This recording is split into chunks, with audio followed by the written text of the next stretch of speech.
I saw the flashes in the dark, colors on the wall, bright against the monochrome. There comes a light from behind, beaming up from the unknown, dancing with my shadows, illuminating everything. What's up, everyone? If you're new here, welcome. I'm Desiree LeCap, aka LeCapture. I'm a cinematographer, filmmaker, and content creator sharing all tips, tricks, hacks, and facts with you. But if you've been here before, super great to have you back. In this video, I'm going to tell you some filmmaking facts that will help your shots look more cinematic and appealing while helping enhance your storytelling skills through cinematography.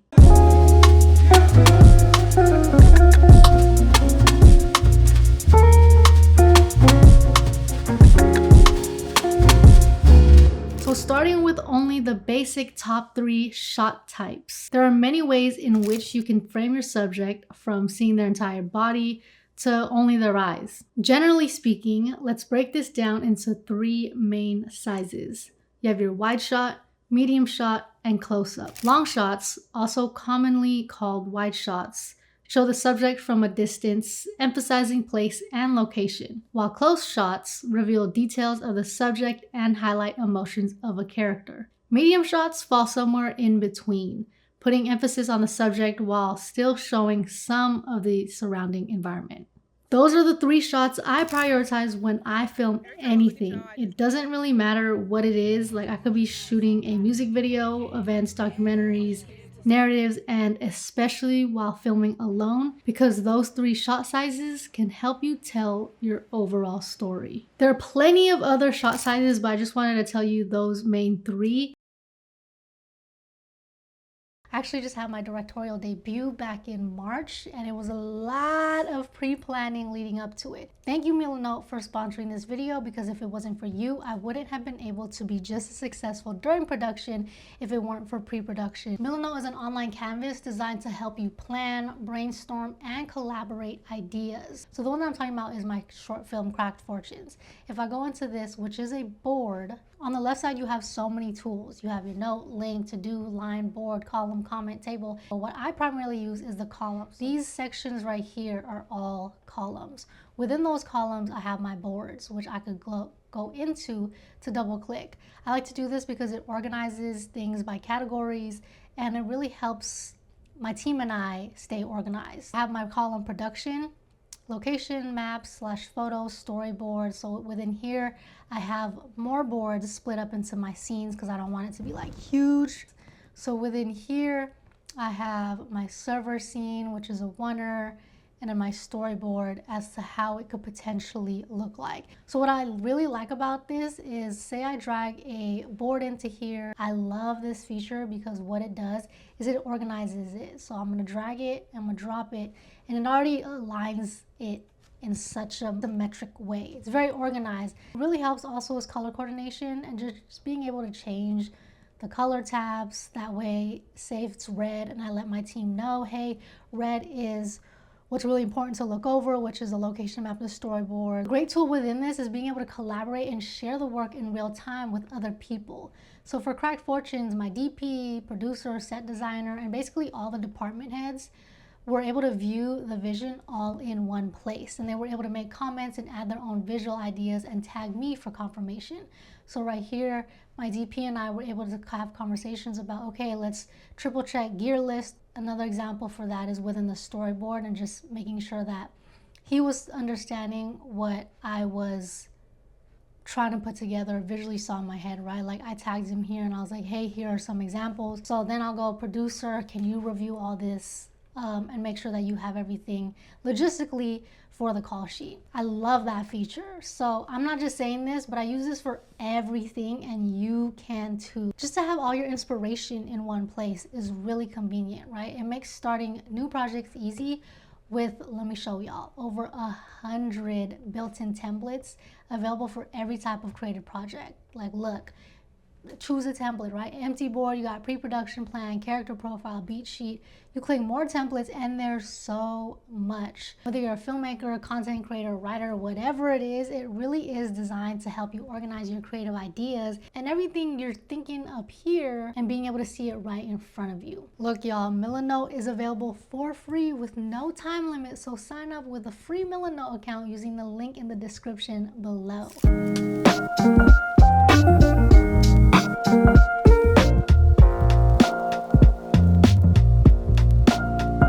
First up, you have your low angle shot. The camera is placed below the eye level in such a way that the central character or object in frame gains dominance over the surroundings.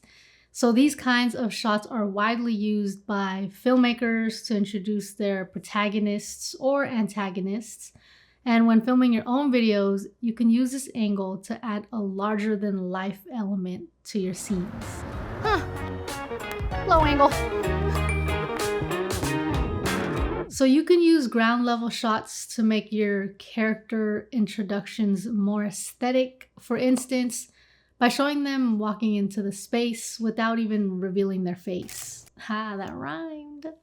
But if you're not making a film, you can still use ground level shots as B-roll for like dance videos and tutorial videos, as well as in like fashion videos to showcase footwear. Kind of just getting creative with it. So the Dutch angle is any type of camera shot where the camera is tilted at an angle on its x-axis or roll axis.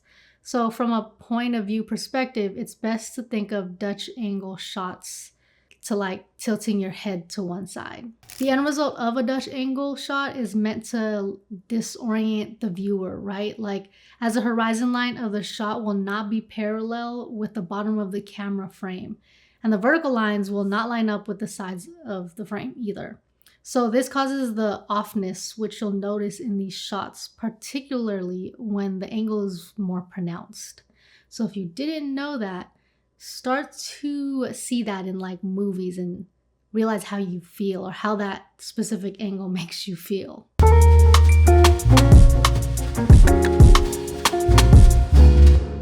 When the camera looks down at the subject or character from an elevated perspective, the shot is referred to as a high angle shot.